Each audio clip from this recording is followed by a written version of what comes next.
On today's video, we're going to talk about chassis flex, understanding how that chassis flexes on both a new car and a used car. More on that when we get back. Hey, on this video, we're going to talk about chassis flex. We're going to talk about motor sizes and understanding the characteristics of the car, okay, in both a new car and a used car.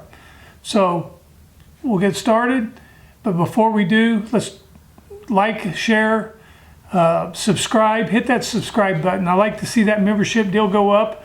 I want to try to get to the big old 5,000 members before mid-January. So we got a ways to go. Hit the subscribe button, comment. When you guys comment, we have a lot of interaction. YouTube likes that. So let's help other people learn. So chassis flex, understanding the chassis that we bought. You know, we decided we was going to buy a car, and then we decided between new and used. So now we need to understand the car we have. Okay, on a new car, chassis flex is more complicated, more complex. Okay, and we've been in a era that has had medium flex. We understood in the car that we built, if we built it with square tubing or too much chromoly, it was way too rigid, and the cars didn't respond at all, and nobody really liked them. So then we got away from it, and we raced that standard car for quite a while. You know, maybe from 2000 to 2017. But definitely after 2020, we've started seeing cars with a lot more flex in them. And in my opinion, way too much flex. Flex beyond safety, okay? In the name of it's making the cars handle better, but we can make them handle this good if we just use our heads. So we are seeing a lot of flex in cars that I think that we need to back up on a little. And I think we will back up on it. I think chassis manufacturers will back up. But in a new car, flex, you know, in a chromoly center section, no, in a DOM center section, and maybe chromoly front bay, the flex has been pretty good. Our cars have gotten lighter, our cars have gotten thinner than they were, and definitely tube size has gone down, so the flex has gone up. Okay, flex is going to allow the car to be on the right front longer. It's going to take some of the tightness that we've had in our cars away because the fronts are not turning.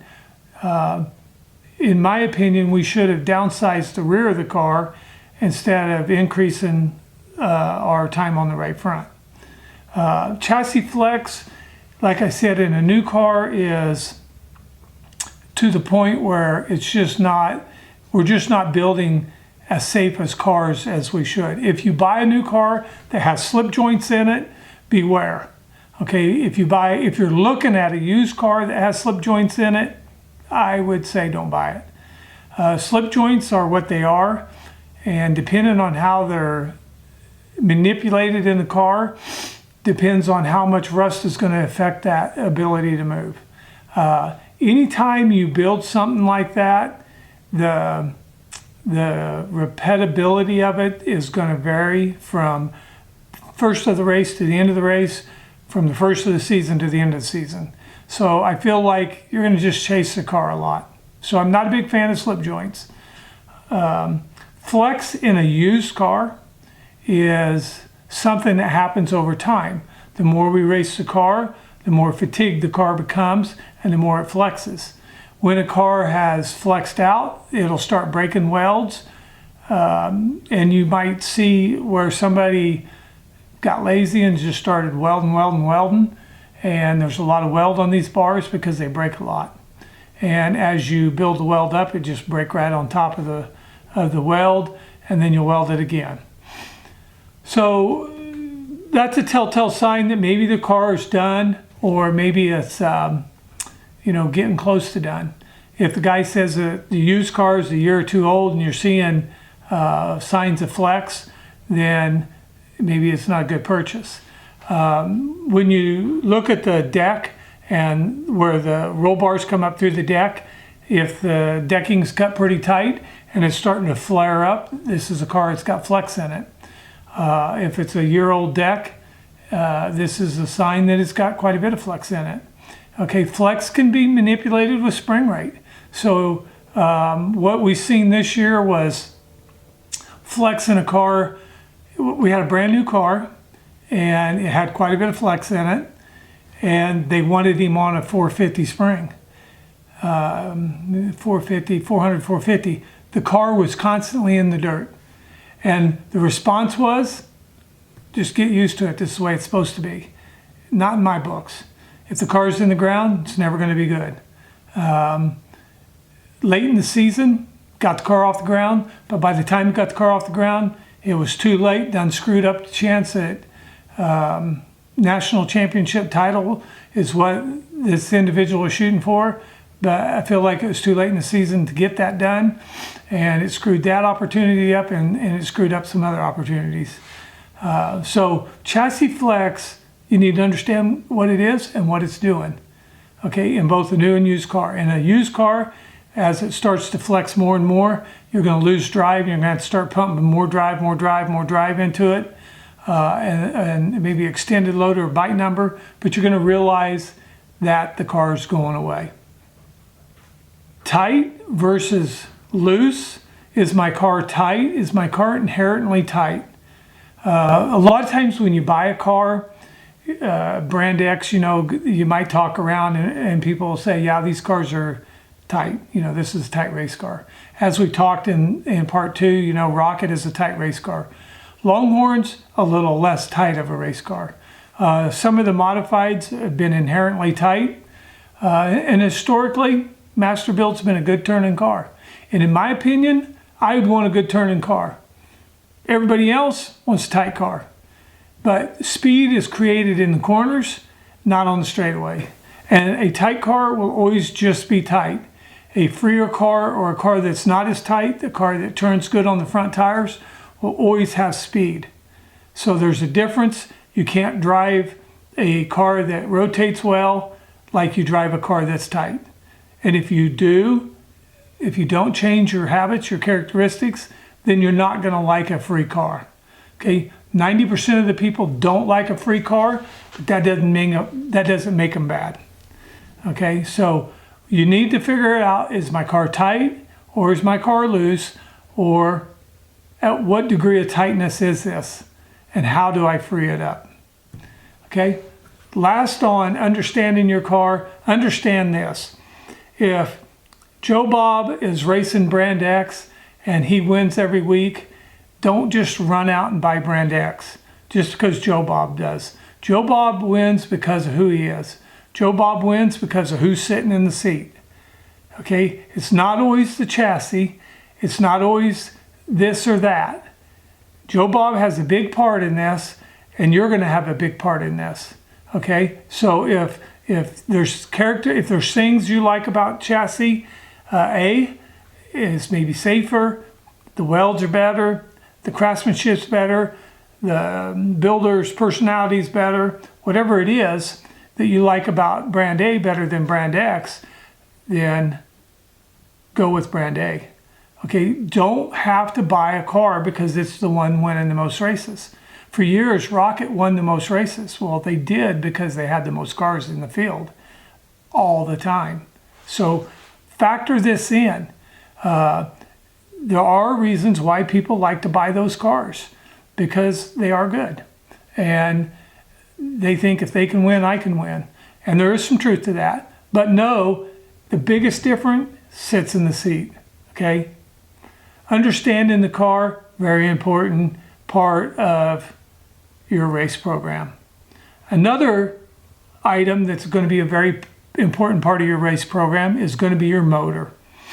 Okay, what am I going to buy for a motor? Motors are huge. It's a big deal. Okay, and I'm going to tell you right off the bat, I am not a motor guru. I am not the motor man, but when it comes to motor size, I do feel like I give it a fair analogy. Okay, when we started racing a crate late model, unbelievable how we could drive around them. It did not make sense. And I could remember in Monday meetings, we would watch the races and the driver would go, "My car's not that good." Well, it was driving by open motor cars like it was tremendous. And it was a very fast car. And there was more speed that we left on the table, but we were still beating them all the time. So motors, my opinion on motors is this: your motors is only as good as you can hook up. If you can't hook that tire to the ground, then you can't beat them on wheel spin. Not anymore. Too much going on. The crates have proven that you can't beat them on wheel spin. You're probably racing against traction control. You're probably racing against tire dope. So there's no way that we can beat them anymore on wheel spin. So a 800 horsepower motor, when you're on the phone and you're telling me I'm hooking that up, I'm grunting that motor, I'm not buying it. It's an 8-inch tire. It's not that good. In order to grunt that thing, you're going to have to be cheating that tire, whether it's dope or electronics. Something's got to happen, because in the real world, when it's slick, it's too hard. Now, if you race somewhere where there's a lot of moisture, and back in the day when we did that program with Strickler, we struggled to qualify because we had a small motor, 358 if I remember. We had a small motor, and we struggled in qualifying because the racetracks had speed in them to qualify. But we killed them in the feature because they were slick. So if you're racing UMP on a 700, 750 horse motor, there's a good chance you can get it done because you got good dirt, a cushion, you got good grip quality, and a great tire. So you got things going in your favor to make a bigger motor hook up. But if you downsize that motor a little bit, rubbed off a little torque, you're going to have to get with your engine builders on this. You could have a very good piece that's going to be very durable throughout the entire season because you're not overwinding it in RPMs. You put good quality parts in it, and you bring down some RPMs, you're going to have a good piece that's going to be tough and probably bulletproof. Okay. We watched a guy this year run against open USRA cars right here at 81 Speedway with a crate motor. And many nights he run competitive, very competitive, top 5 many nights with that car. He didn't race as much as some of the other guys, so that might have hurt him a little. And early in the season, I think the moisture might have hurt him a little bit. But during the majority of the season, he was very competitive with that car. I don't remember, but I don't think he won in that car, but he was very competitive. And he raced some open motor guys very, very hard. So if a crate motor program's what you can afford, then do it. I think it's raceable. A crate killer motor in an open motor may be very raceable. But 800 horse on an 8-inch tire is going to have its place. And dry slick racetracks in Tennessee, down south, out west, ain't going to work. But if you're racing Mississippi River to Ohio, you might have something. In the Indiana, Illinois area, I think you can pull some of that off. But as you go up and down and this way, no. It's going to be tougher and tougher. So, Old Skyline Speedway in Ohio, 800 horse, we did it at one time, but you can't do it no more. It's just not that doable. And there's guys that race out there that are that good. Casey Burdett, you're not going to beat him with a bunch of wheel spin. He's too good. So when you get up against top quality drivers, you need to come with the best you can. And I believe in my if I was buying, mine would be a smaller motor. I wouldn't be buying a bigger motor. Two things: the motors may not run as long, they cost more, and they do not hook up. They're hard to drive. So downsize the motor, use your motor builder's knowledge to build a quality motor. And tell him what you want. Don't let him talk you into what he wants you to buy. okay? So tape part 3, understand your car and understand your motor, okay? We got to get the car to turn on the front tires, and we need it to push the car forward with the rear tires. That's what we want. We want the car to handle good enough to do that, and we want the motor big enough to do that. And if we combine these two together, we're going to have a great package that we can race almost at any open track in the country and be competitive. So good luck, go left, go fast, and God bless you, and we'll see you next time.